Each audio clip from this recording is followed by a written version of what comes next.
Jawa Barat ini kan lama kehilangan jati dirinya. Abang orang Palembang tuh jelas Pak jati dirinya. Sumatera Selatan pasti punya kebanggaan sama Sriwijaya Pak. Orang Makassar tuh jelas Pak. Orang Sumatera Barat tuh jelas Pak. Orang Jawa Tengah tuh jelas. Orang Jawa Timur ceritanya Mojopahit. Jelas Pak. Orang Jawa Barat, di mana letak kejelasan ideologi dirinya? Dari mana dia berasal? Siapa silsilah karuhunnya? Karuhun itu kan saya ngomong tentang karuhun yang itu di Jawa Barat tuh sesuatu yang tabu diomongin, ya kan? Karuhun itu leluhur. Kan saya ngajarin sebenarnya, kita ngomong tentang nasionalisme. Kita ngomong tentang nasionalisme. Nasionalisme kita menjadi semu menjadi formalisme upacara. Formalisme upacara. Iya, yang disebut dengan seorang nasionalis itu formalisme upacara. Mengikuti upacara-upacara, kemudian menggunakan pakaian-pakaian yang dianggap nasionalis. Yang paling lucu pakaian nasionalis itu pakai jas, pakai dasi. Kan upacara kita selalu ditandai itu dari dulu. Nasionalis itu. Padahal jas dasi kan bukan bajunya nasionalis kita. Nah, bagi saya nasionalisme itu adalah keterikatan kita pada leluhur kita. Kalau orang terikat sama leluhurnya, maka dia akan terikat pada tanahnya, pada airnya, pada udaranya, dan pada cahaya matahari. Wow. Bagi orang adat, itu kan itu yang disebut papat kalima pancer ya, di Sunda, kan? Yaitu kan tanahnya itu hitam warnanya, airnya warnanya putih, udaranya berwarna kuning, api itu warnanya merah. Yang orang Bali punya ajaran Tihite Karana, orang Sunda punya ajaran papat kalimat tunggal. Itu kan, sedangkan undang-undang dasar kita menegaskan tentang manusia Indonesia seutuhnya.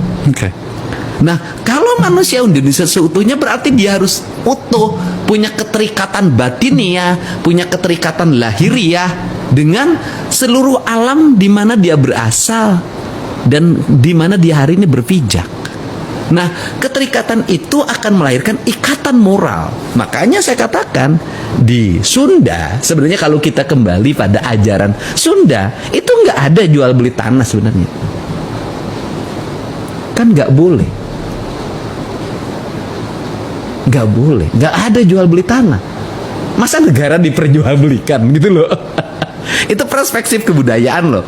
Dan itu menjadi hukum yang mengikat pada dirinya, pada keterikatan pada alamnya.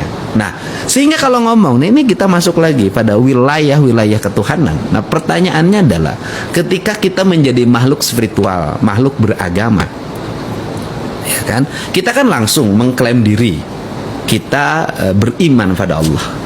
Ketika beriman pada Allah, maka kita berserah diri pada Allah.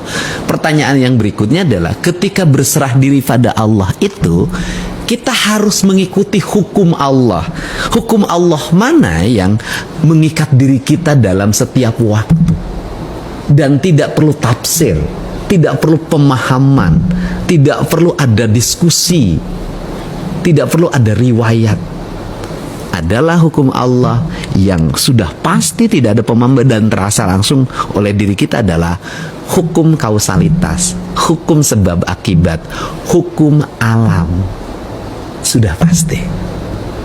Nah, sehingga secara spiritual kita berserah pada Allah, tetapi secara material kita berserah mengikuti aturan alam yang sudah pasti.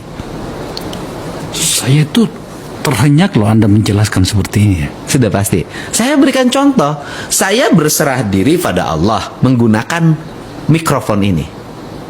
Yang punya aturan tentang mikrofon ini siapa? Berarti kan perusahaan mikrofonnya dong. Punya standarisasinya, ada SOP-nya. Ya.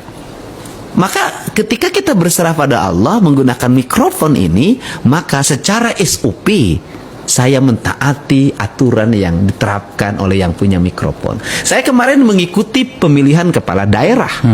Saya mengikuti pemilihan kepala daerah, saya berserah diri pada Allah, berpasrah. Itu secara spiritual, secara ruhania. Secara material kan saya harus ikut debat, harus ikut kampanye. Yeah. Berarti yang ditaati, yang dikatakuti oleh saya siapa? KPU sama Bawaslu. Apakah saya takut sama KPU dan Bawaslu taat, kemudian saya menjadi musyrik?